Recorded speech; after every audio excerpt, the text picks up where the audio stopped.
from YoChicago. I'm sitting in an outdoor Starbucks right down the street from Harold Ryder's office with Harold Ryder Jr. from Realty Mortgage Co., one of the major landlords in the north side of Chicago.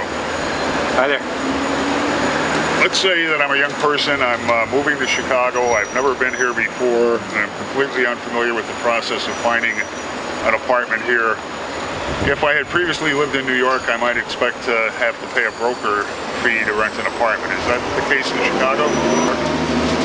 Pretty much under no circumstances in Chicago does a tenant pay a brokerage fee. If you go directly to a landlord, you're certainly not going to pay one. If you go to a locating service or an apartment broker, there are fees involved, but they're paid by the landlord in Chicago. So, unlike New York, no, you're not going to pay a brokerage fee. That's a plus because it's 15% of the year's rent. Yeah, it adds up. And it becomes expensive for landlords to deal with brokers as it does for tenants to deal with brokers when they got to pay it. So in Chicago, it's a big advantage. In Southern California, there are list companies that sell lists of available apartments to tenants. Do we have those in Chicago? Not to my knowledge. Okay. Chicago, basically, everybody markets their own apartments, or if you're a locator, broker, you would market other people's apartments.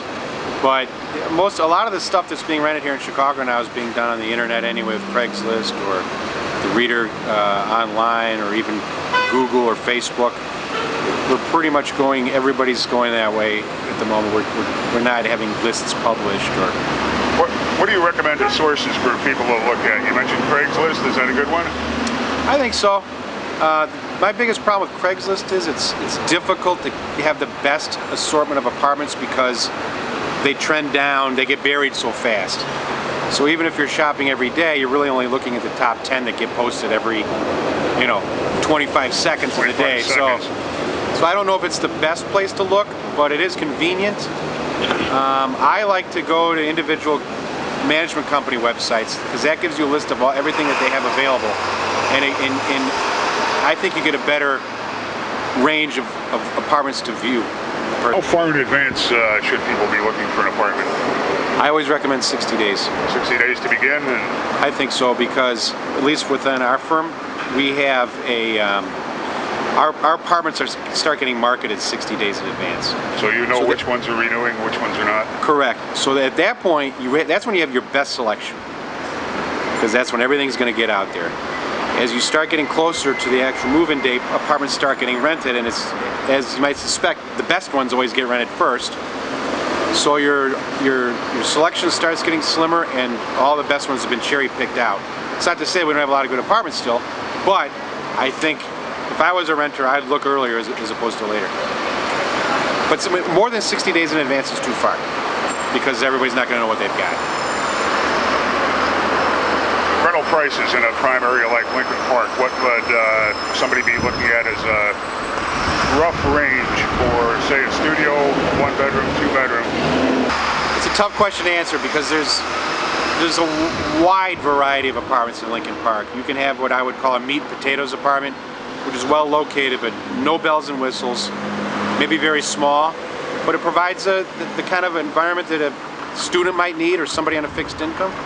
And you can go all the way up to high-rise, full amenity buildings with doormen and exercise facilities and business centers, and so your rental range can go from $600 on the low side for a studio apartment up to $1,300.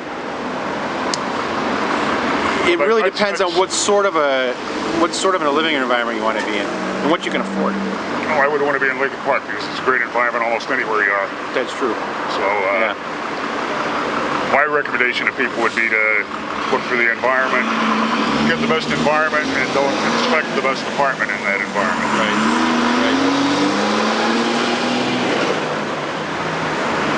And that holds true really for any neighborhood at the end of the day. Is even if you're in Lakeview or Uptown or Gold Coast, you want to try to kind of look at what apartments are available in those neighborhoods and figure out what you can afford. You'll get a nicer, bigger apartment in Uptown than you're gonna in Lincoln Park, but you may not be as close to the some of the bars and restaurants. stuff like that. What kind of tips would you have for people that they should really be aware of when they're renting an apartment and checking it out?